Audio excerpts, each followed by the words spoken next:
안녕하세요. 특집 HCM 파워 인터뷰, 저는 진행을 맡은 이세라입니다. 반갑습니다.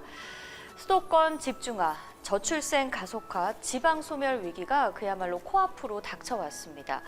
인구 감소를 막기 위한 정책들은 꾸준히 시행을 해왔지만 현실은 점점 더 심각해져 가고 있는 상황인데요. 이런 대한민국의 위기 상황을 막기 위해서 지난 7월 지방시대위원회가 출범을 했습니다. 오늘 이 시간에는 지방시대위원회 이정현 부위원장 모시고 어떤 대책들을 강구하고 있는지, 또 함께 해결해야 될 과제는 무엇인지 짚어보도록 하겠습니다. 부위원장님 안녕하세요. 네, 안녕하십니까. 네, 반갑습니다.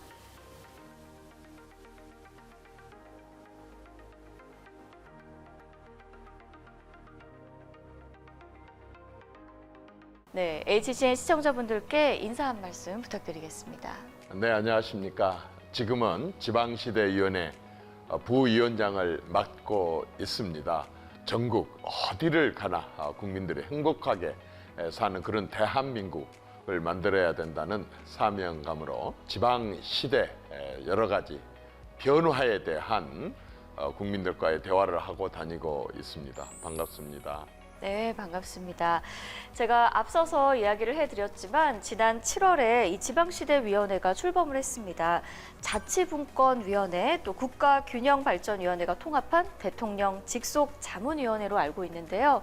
어떤 역할을 하는 곳인지 간단히 좀 소개를 해주시죠. 방금 말씀하신 대로 노무현 대통령 때부터 계속되어 왔었던 지방분권위원회하고 그다음에 지역균형발전 위원회 두 개가 그동안에 함께 지방 문제를 다뤄왔었는데 윤석열 정부 들어오면서 두 개를 합했습니다. 인원은 39명 이내로 하게 되어 있는데 현직 장관들이 14명 정도 참여를 하고 있고 각 지방 시장 도지사 협의회를 포함해서 4개 협의체가 또 함께 참여를 하고 있습니다. 그리고 다양한 의견을 듣기 위해서 국회에서 추천하는 또 4분을 이렇게 모시고, 그리고 대통령이 임명하는 17분의 각계 전문가들로 아주 지방시대위원회가 새로운 면모를 갖추고 새로운 인물들로 모여 있습니다. 이 지방시대위원회는 지방과 관련된 정책들을 완전히 총괄, 또 조정, 그리고 지원, 그리고 현장에서의 여러 가지 감독까지 이렇게 같이 하는 그야말로 헤드쿼터, 컨트롤 타워 역할을 하고 있습니다. 또한 대통령이 지방에다가 했던 공약들, 이런 것들을 시도지사가 또 하고 싶어하는 일과 합해가지고 지역 과제라고 설정을 해서 각 시도별로 15개씩 그것의 추진 상황도 점검을 하고요. 그 다음에 이제 중앙에 있는 정부 기관 지방 이전, 이 부분도 또한 저희들이 담당을 하면서 분권 지역 균형 발전을 보다 더 세밀하고 구체적으로 추진하는 기관입니다. 네, 말씀만 들어도 굉장히 중요한 역할을 하는 그런 기관이구나 이런 생각이 드는데요. 지방 소멸 문제를 본격적으로 짚어보기 전에 최근에 김포 관련 이슈에 대해서 여쭤보지 않을 수가 없을 것 같습니다. 김포시를 서울로 편입시킨다는 계획이 포함된 메가 서울, 뜨거운 화두죠. 팽팽한 찬반 논란이 계속되고 있는데 지난 17일에는 국민의힘이 이 김포와 서울을 통합하는 내용의 특별법을 발의하기도 했습니다. 이게 지방균형 발전에 역행하는 정책이 아니냐 이런 이야기도 나오고 있어요. 지방시대위원회 부위원장으로서 해당 이슈에 대해서 어떻게 생각하십니까? 충분히 또 그런 생각을 가질 수 있는 분들이 많이 있고 또 그러한 점이 없지 않는 것도 아닙니다. 이런 행정구역의 통합의 문제는 첫 번째는 지역 주민들입니다.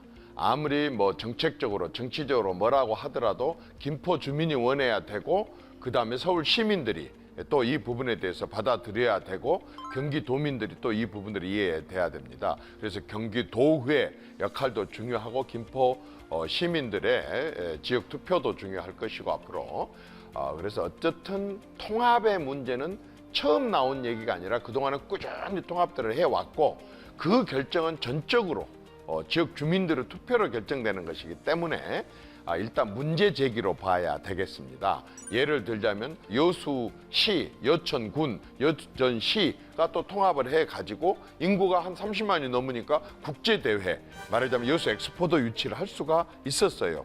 이번에 정원 박람회로 성공을 했던 순천시 같은 경우도 순천시와 그다음에 승주군이 통합을 해가지고 인구가 늘면서 그렇게 하면서 이제 거대한 그런 국제대회라든가 그 밖에 여러 가지 다른 일들을 효율적으로 할 수가 있었던 것처럼 김포 주민이 원하면 그건 얼마든지 할 수 있는 겁니다. 그리고 그건 김포 주민들이 결정할 문제고. 그런데 이쪽하고 저쪽 산하고 산이 가로막혀서 동네를 군을 다르게 했는데 이제는 터널이 10,000개가 넘게 뚫렸어요.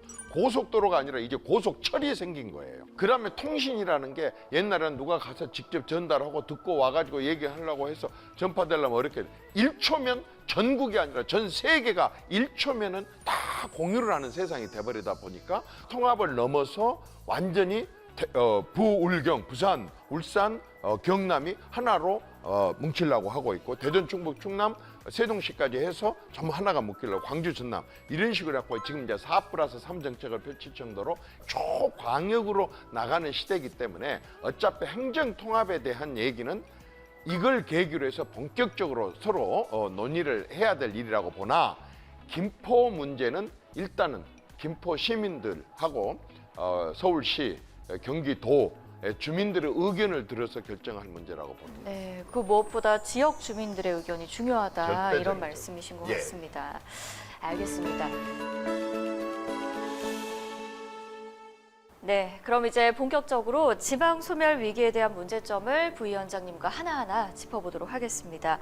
2010년대 중반이죠. 지역 소멸론이 제기가 되면서 지방 소멸 위기에 대한 문제가 본격적으로 대두가 되기 시작했습니다. 현재 전체 시군의 40%가 인구 감소 지역으로 지정이 됐고요. 전국 226개의 기초지자체 중에서 89곳이 인구 감소 지역으로 지정이 됐다라고 합니다. 어느 정도 심각한 상황이라고 보십니까? 지금 진행자께서 문제점을 다 말씀하셨어요. 서울, 경기, 인천의 땅이 전국토의 11.8%, 약 12%입니다.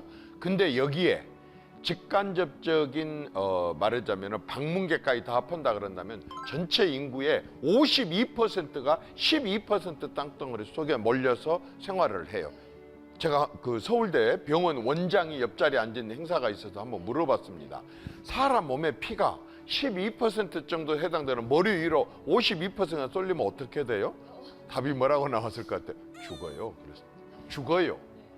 지금 이 나라가 수도권 집중 쏠림 현상이 어느 정도 극심하냐면 나라가 죽을 정도로, 한마디로 말해서 이 지방 소멸과 중앙의 쏠림 현상은 국가의 재앙입니다. 그냥 위기 정도라가 아니고 재앙.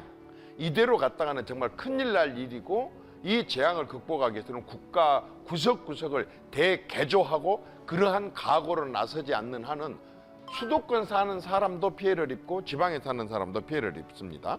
예를 들어서 대기업의 거의 80% 이상이 수도권에 다 집중되어 있고 거기 종사자, 우리 기업의 종사자들의 거의 52% 이상이 또 수도권에 다 집중되어 있고 다른 것.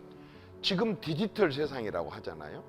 디지털의 매출의 92%가 수도권, 전문 업체의 89%가 수도권. 그럼 디지털 세상에 이렇게 수도권에 전부 다 집중되어 갖고 있다고 한다면 나머지 지역에서의 디지털 관련된 산업이나 이런 부분들이 제대로 가동이, 사람이 없는데 가동이 되겠냐고요. 전문 업체가 없는데 가동이 되겠냐는 거죠. 심각한 정도가 아니라 국가 재앙 수준이다. 저는 그렇게 말씀드리고 싶습니다. 맞습니다. 이게 이 지방 소멸 문제의 심각성 사실은 여러 지표로도 나타나고 있는데요. 2020년이죠. 사상 처음으로 사망자 수가 출생아 수를 넘어서는 데드크로스가 발생을 했습니다. 지난해 합계 출산율은 0.78명. 역대 최저치를 기록을 했고요. 저도 좀 일조를 하고 있는 것 같아서 약간 찔리기는 하는데 농촌에서는 빈집이 계속 늘어난다 해요. 근데 이런 어떤 통계를 우리가 들지 않더라도 저도 생각해 보면 지방에서 나고 자랐기 때문에 한산한 것 같아요. 저희 뭐 고향 친구들 다 서울로 올라와 있고 생활로 이렇게 느끼고 있거든요. 고령화, 저출생 이런 문제들 정말 심각한 수준인데 이게 지역 불균형에서 파생된 문제다라고 볼 수 있을까요? 당연하죠. 네. 12%를 제외한. 그러면 다른 말로 말하자면 88%가 지방인데 지방에는 전부 젊은 사람들이 서울로 올라가 버리고 말하자면은 출산할 수 있는 그러한 사람들 숫자가 지극히 줄어들고 출산이 안 되니 당연히 학교 가는 학생 수도 줄어들고 그러니 학교는 학교대로 굉장히 여러 가지로 투자나 이런 부분들이 이루어지지 못하게 되게 되고 그러다 보니까 지역에 인재들이 없고 인재들이 없으니 지역 산업체에 필요로 하는 인력을 공급을 할 수가 없게 되잖아요. 그러니까 기업체들은 사람이 없는데 일할 사람이 없는데 어떻게 지방에 가서 말하자면 사업을 하겠습니까? 그러니까 수도권으로 몰리니까 뭐가 됩니까? 수도권의 땅값은 무지막지하게 올라가고 그러니 수도권에 사는 사람들이 다 잘 사는 게 아니라 서민들도 있는데 이 서민들의 생활 환경과 여건이나 이런 것들이 굉장히 취약하게 되는 거죠. 그렇게 생활이 어려운데 어떻게 애를 낳아서 제대로 키울 수가 있겠습니까? 당연히 저출산하고 관련이 있죠. 맞습니다. 근데 부위원장님, 저는 이쯤에서 좀 궁금한 게요. 이런 지방 소멸 위기가 사회 문제로 대두된 거는 이미 오래전의 일이고 관련 정책들이 없었던 것도 아니잖아요. 근데 왜 이런 지방 소멸 해결을 막기 위한 노력들이 그동안 빛을 발하지 못했을까요? 효과를 거두지 못했을까요? 복잡하죠. 저 같은 정치인들의 책임이 굉장히 큰데 제가 조금 재미있게 설명을 좀 해보겠습니다. 내가 이 지방시대위원회에 와서 활동을 하면서 보니까 역대 대통령들 중에 지방 정책을 가장 잘 펼쳤던 사람이 누굴 것 같아요? 누구예요? 궁금한데요? 네. 박정희 대통령입니다.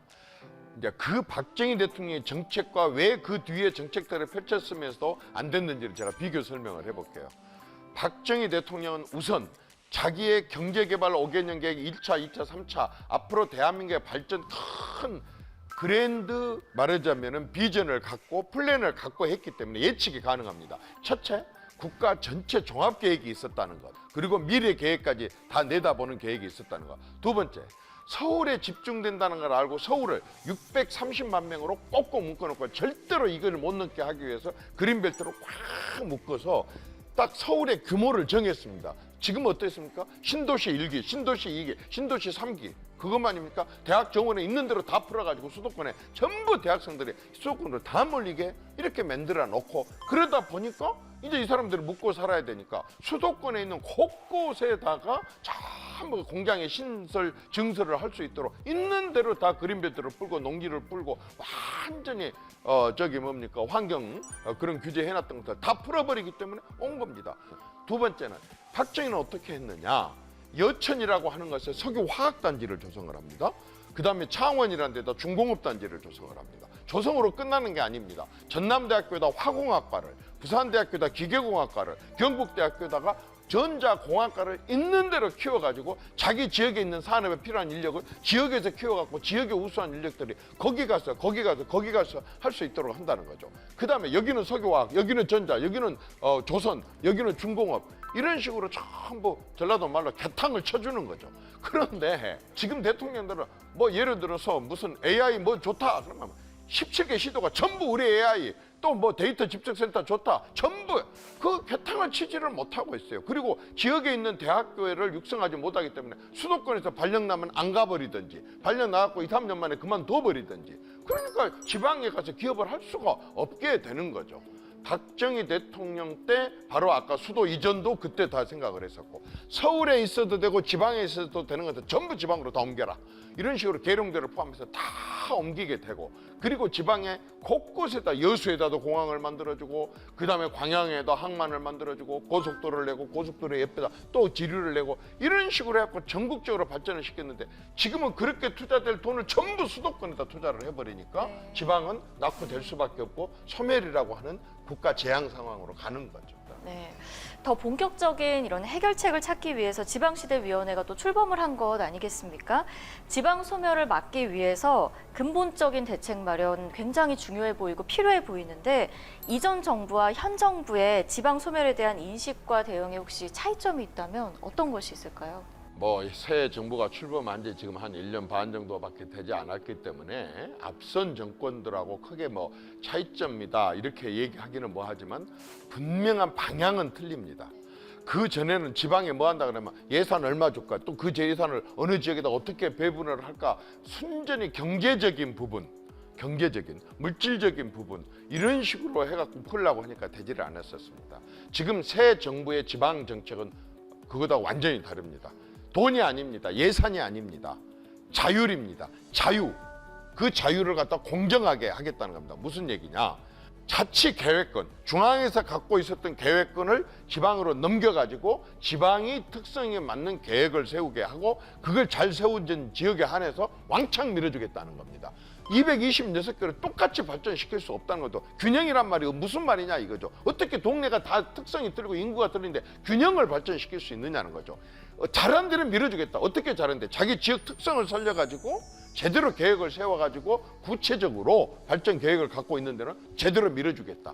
자율입니다. 공정입니다. 이게 가장 큰 차이점입니다. 말씀 중에 이제 균형 발전 이런 얘기도 좀 해주셨는데 균형 발전을 이뤄내기 위해서 도입한 4대 특구, 그중에서도 기회 발전 특구에 대해서 또 여쭤보고 싶습니다. 설명을 좀 해주시겠어요? 이제 지금 윤석열 정부는 시장, 군수, 구청장들에게만 맡겨갖고 지방을 발전시킬 수 없다는 걸 알았습니다. 왜냐? 지금 지방의회 선거가 32년, 지방자치단체장 군수 뽑은 지가 28년이 됐지만 하나도 변함이 없더라 이거죠. 그런데 왜 그러면 지역이 이렇게 소멸이 되냐? 사람이 없으니까 소멸이 된다. 왜 사람이 없냐? 일자리가 없으니까. 그러면 해결책을 일자리를 만드는 게 해결책이지 않느냐 이거죠. 일자리는 누가 만드느냐? 군수가 만드느냐? 교수가 만드느냐? 연구기관장이 만드느냐? 기업이 만든다는 거죠. 기업들이 왜 지방에 안 내려가지? 내려가게 하자. 기업들한테 물었습니다. 어떻게 하면 내려갈래? 그 이제 제일 첫 번째가 그겁니다. 그거 뭐 지방에 내려가려고 서울 수도권에 있는 거 팔려고 그랬더니 양도세로 다 가고, 그 다음에 지방에 가니까 취득세로 다 가고, 그럼 그거 뭐 팔아갖고 뭐 남는 게 있어 지방에 가겠습니까? 그래? 그렇게 지방으로 과감하게 옮긴다고 하는 그 사람들, 그 기업들에게 완전히 세금을 아주 파격적으로 감면해 주거나 면제를 해주겠다. 첫째, 세금 대책.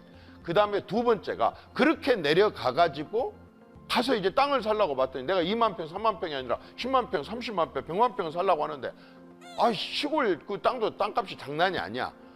좀 그럼 싼 데가 뭐 있지? 농지나 아니면 산지나 아까 환경 이런 부분들에 있어서 규제를 해놨는데 본래 목적하고 이제 이미 다 해제가 돼버렸음에도 불구하고 묶어놓은 규제 때문에 풀리지 않는 땅들이 많이 있습니다. 그런 것들을 완전히 우리한테 불화를 해준다고 한다면, 또 싸게 규제를 완화해준다면 그러면 가겠다. 그리고 세 번째가 이제 그럼 땅도 있고 세금도 면해주고 가볼만 한데, 근데 가갖고 이 기계를 갖고 가동을 시킬 수 있는 이 디지털 전문 인력들이 있어야 되고 숙련된 사람들이 있어야 하는데 사람들이 발령냈더니 다 안 간다 그러면 어떡하지? 좋아, 그러면 지방에 있는 학교를 육성해서 이렇게 해주겠다. 이런 식으로 인력 공급책과 아까 땅 만드는 것과 행정 재정적인 지원과 세금 혜택과 이런 것을 주는데 전국토를 다 할 수는 없으니까 기회발전 특구에 한해서 아까 세금 혜택이라든가 아까 규제 완화라든가 이런 부분들에 있어서 화끈하게 해주는 그런 정책을 펼친데 아주 호감 있고, 요즘에 전국의 시장, 군수, 구청장들이 완전히 잠을 깼습니다. 저거 놓치면 다음번 내 선거 완전히 망치겠는데, 내가 저걸 꼭 따야 되겠는데, 그러려면 우리 지역에 어떤 기업을 유치해 와야 되지? 그 기업을 가서 직접 접촉을 하고, 저는 그 부분이 이 정권이 새로 하는 지방자치에 있어서의 자유, 공정, 이 두 가지 부분에 아주 저는 방향을 잘 잡았다고 봅니다. 뭐 그야말로 이렇게 지방 실정을 잘 알고 있는 분들에게 이런 그 기회들, 그리고 뭔가 정책을 결정할 수 있는 이런 것들을 주는 거네요. 스스로. 그렇죠. 지금까지는 중앙에서 중앙 경영 시스템 방식으로 지방을 끌어왔는데, 이제는 지방 스스로가 자기 지역의 특성을 살리라는 거죠. 네, 그게 뭔가 이 현 정부와 이전 정부와의 가장 큰 어떤 차이죠? 가장 큰 차이점이면서도 저는 가장 큰 효과와 효율을 낼 수 있는 정책이라고 봅니다. 지방의 털을 잡고 있는 이런 기업에게 세금 절세 혜택, 뭐 지역 규제 이런 것들을 완화해 준다라고 말씀을 또 해주셨어요. 이 부분에 대해서 기업들도 굉장히 솔깃해할 만한 제안이 될 것 같은데 조금 더 자세히 말씀을 좀 제가 해주시죠. 아까 말씀드린 대로 이제 지자체 장들이 굉장히 움직이기 시작했다는 건데, 한번 보십시오. 예를 들어서 전남 같은 경우는 광양시는 제철뿐만 아니라 2차 전지에 관련된 기회발전 특구를 만들려고 합니다. 그러다 보니까 이미 땅을 준비를 하고 이렇게 하니까 많은 2차 전지 관련된 그런 기업체들이 광양시장하고 접촉하고, 광양시장은 불이 나게 지금 쫓아다니면서 그런 기업들을 만나고 있어요. 순천 같은 경우는 관내에 4개 정도 대학교 애니메이션 학과가 있어요. 그러니까 우리는 완전히 애니메이션 기회발전 특구로 하겠다. 우리는 땅이 많이 필요 없다. 빌딩 안에 그런 규제만 완화해주면 제대로 한번 해보겠다. 뭐 영광 같은 경우는 이를테면 2차 자기들은 모빌리티를 갖고 한번 승부를 걸어보겠다. 이런 식으로 각 지역마다 지금 뛰다 보니까 전부 그런 모빌리티 관련된 사업체들이 막 이제 지금 접촉을 해오고 있다는 거죠. 그래서 처음으로 지방자치에 활기가 돌고 시장, 군수, 구청장들이 이 기회발전 특구에서 밀리지 않으려고 아주 전문가들과 그런 영역을 맡겨서라도 또 공무원들이 밤잠을 안 자고 지금 그런 준비를 하고 있다는 게 완전히 달라진 현상입니다. 그 지역에 활기가 돌고 있다라는 말씀이 굉장히 반갑게 들립니다. 뭐 특구 이야기를 지금 많이 해주고 계신데 교육자치특구, 문화특구, 도심융합특구 이런 것들에 대해서도 궁금합니다. 교육발전특구는 지자체하고 지방에 있는 교육청하고 그리고 기업체들하고 대학과하고 연구기관들이 완전히 하나로 서로 간에 의지하고 뭉칠 수밖에 없게끔, 그 다음에 지자체장들에게 지역의 그 교육 예산의 50%를 지자체장들이에게 줘가지고 그 지자체장과 협의해서 교육청과 대학교가 말하자면 할 수 있도록, 그런데 지역에 이제 자기들 아까 독창적으로 키우려고 하는 그런 산업 분야의 인재들을 키워내는 것 쪽으로 지금 하는 것이 글로컬 대학이자 교육발전 특구가 되는 것이고, 도심융합특구라고 하는 것은 광주, 부산, 대전, 대구, 울산 이렇게 지방에 있는 5개 시에다가 지방에 있는 도시만의 판교를 만든 거예요. 예를 들어서 그 빌딩의 높이라든가 고도 제한이라든가 아니면 용적률이라든가 이런 걸 다 해제를 하고 그 특구로 지정된 내부에서는 연구기관들의 R&D 기관들을 들어오게 해가지고 각종 지원을 하는 도심융합특구를 만든다든지, 대한민국 문화특구, 대한민국 문화도시를 이렇게 합니다. 여기에는 그냥 예를 들어 진도면 진도의 장점과 여러 가지 문화적인 요소를 갖고 진도만 발전할 게 아니라 진도의 문화를 갖고 전남 전체가 먹고 살게끔, 이제는 뭐냐면 문화 산업으로도 발전시키고 다른 지역 사람들도 그 문화를 같이 향유를 할 수 있도록 이렇게 하기 위해서 인재도 양성을 하고 또 각종 전통 여러 가지 문화 이것들을 갖다 더 증진을 시키고 확대를 시키고 하는 것부터 시작하고, 특히 지방의 로컬 그 컨텐츠를 개발을 해가지고 그 컨텐츠를 가지고 컨텐츠에 대한 여러 가지 산업과 사업으로 연결될 수 있도록 하는 그런 문화특구를 같이 해가지고 지방 이렇게 한다 그런다면은 아까처럼 지역 발전도 되고 교육도 돼야 되고 이렇게 하지만은 문화도 발전해야 되고, 지금 의료 대책 계속 나오고 있는데 의료 지방의 의과대학까지 이런 식으로 종합적인 정주 여건까지를 한번 마련해 보겠다는 게 새 정부의 윤석열 정부의 지방 정책인 겁니다. 알겠습니다. 그 글로컬 대학 말씀을 또 해주셨으니까 관련 질문을 또 이어가도록 해볼게요. 지방대학 소멸 문제 굉장히 심각한 상황이잖아요. 글로컬 대학 사업에 대해서 제가 간단히 또 설명을 해드리면, 말씀해 주셨듯이 30개 대학을 선정을 해서 1년에 200억 원씩 총 1,000억 원을 지원하는 그야말로 역대 최대 규모의 대학 지원 사업이라고 알고 있습니다.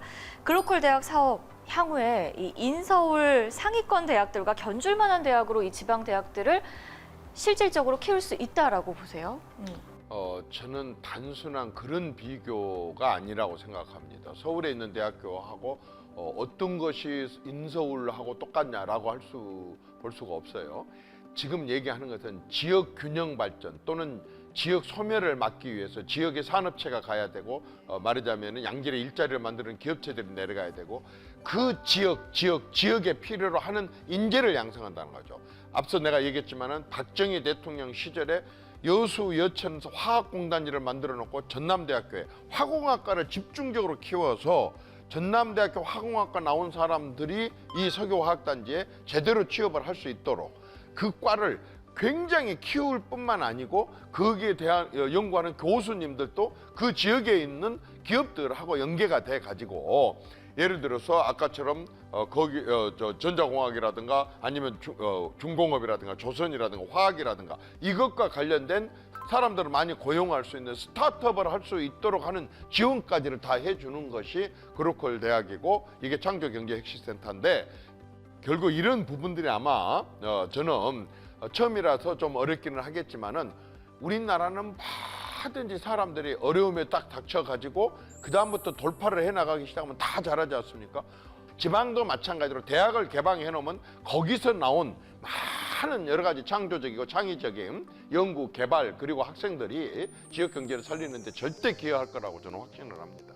비유를 너무 잘해주셔서 이해가 확 되는 것 같습니다. 예. 말씀을 쭉 듣다 보면요. 사실 이 지방 소멸 위기를 해결하기 위해서는 중앙정부, 지방정부, 시민들까지도 여러 단체와 여러 사람의 노력이 필요한 것 같아요. 지자체 스스로는 어떤 변화가 또 필요하다고 보세요? 지금까지의 중앙 주도의 경영 시스템으로 지방 정책을 펼쳐왔다고 한다면 이제는 완전히 지방자치단체, 그러니까 지금까지 지방에서 분권한다 그러면 맨날 요구하는 게 자치 입법권 달라, 자치 재정권 달라, 자치 조직권 달라, 자치 인사권 달라. 이 정부원에서는 당연히 이것도 드리겠지만 제일 중요한 게 자치 계획권을 주겠다는 겁니다. 자치 계획권을 넘겨받아서 자기들이 기획해갖고 했는데 실패를 했다. 책임도 자기들이 져야 됩니다. 이렇게 권한을 준 대신 책임도 당신이 져. 바로 이 책임입니다. 지자체의 제일 중요한 것은 책임이고 그렇기 때문에 지방자치에 앞으로 중앙에 감사원이 있듯이 지방에도 감사제도를 철저하게 되고 성과 분석에 대한 것도 철저하게 되고 뒤에 잘못됐다 그러면 책임도 철저하게 지게 이렇게 하는 것이 지금 바뀐 지방자치의 새로운 그런 양상입니다. 알겠습니다. 그러니까 자율권과 주도권을 주는 대신에 책임도, 네, 책임도 묻겠다. 이제 이렇게 이해를 하겠습니다. 지방자치가 부활을 한 지가 30년이 넘었는데요. 지방 분권, 그러면 현재의 수준은 어떻다라고 보세요? 이건 분권이 아니죠. 정말로 지방 의회에서 만드는 법이 조례지 않습니까? 그러면 중앙에서 뭐 한다고 법을 만듭니다. 바로 조례로 넘겨줘야만이 이제 그 법에 따라서 자기 지역 특색에 맞게 이걸 시행을 하게 되는데 중간에 시행령이라는 걸 만들어 가지고 또 완전히 간섭을 해가지고 전국적으로 획일화 똑같이 만들어 버립니다. 이게 지금 말하자면 분권 수준입니다. 지금 이 정부에서는 이 시행령을 왕창 없애버리겠다는 겁니다. 그리고 지방의회의 조례를 최대한으로 지역 특성에 맞게 이렇게 할 수 있도록 하겠다는 겁니다. 또 시장, 군수, 구청장들한테도 부군수를 꼭 도지에서 내려다 보낸 사람, 아까 도에는 중앙부처에서 내려보낸 사람만 한 게 아니라 아니야 우리는 기재부 사람이 필요해, 우리는 문화로 승부를 할 테니까 문화부 사람이 필요해, 다른 부처에서 다 데려올 수 있도록 이렇게 바꾸겠다는 겁니다. 그런 부분들이 지금까지는 안 했던 거고 이 정부 와서 하는 이런 달라진 분권 현상이라고 보입니다. 이런 지방 소멸 위기를 헤쳐나가기 위해서는 케이블 TV를 비롯해서 지역 언론의 역할도 굉장히 중요하다고 보여집니다. 지방 소멸 위기를 극복을 하고 지방 시대를 열어가기 위해서 지역 언론에서는 어떤 역할을 담당해야 한다라고 보세요?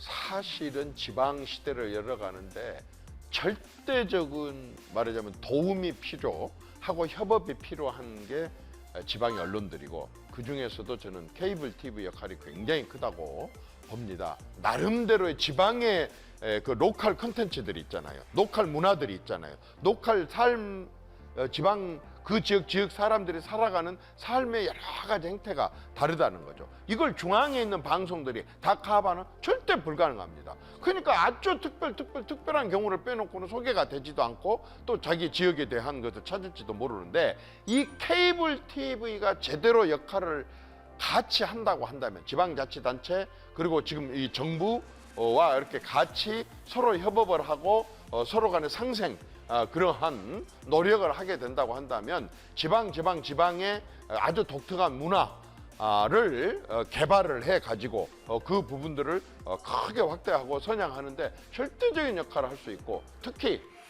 케이블 TV가 우리 지방시대위원회를 좀 많이 홍보도 좀 해주시고 도와주시면 서로 간에 그런 좋은 기회가 되지 않을까 싶습니다. 네, 이 지역, 지방의 소멸 문제는 현재 심각한 현재 진행형입니다. 국가 위기 상황을 헤쳐나가기 위해서는 지방시대위원회의 역할이 굉장히 중요해 보입니다. 저희도 앞으로 관심을 가지고 지켜보도록 하겠고 좋은 활동들 응원하도록 하겠습니다. 지방시대위원회 이정현 부위원장님과 함께한 대담은 여기서 마치도록 하겠습니다. 저희는 여기서 인사를 드리겠습니다. 부위원장님 오늘 말씀 감사합니다.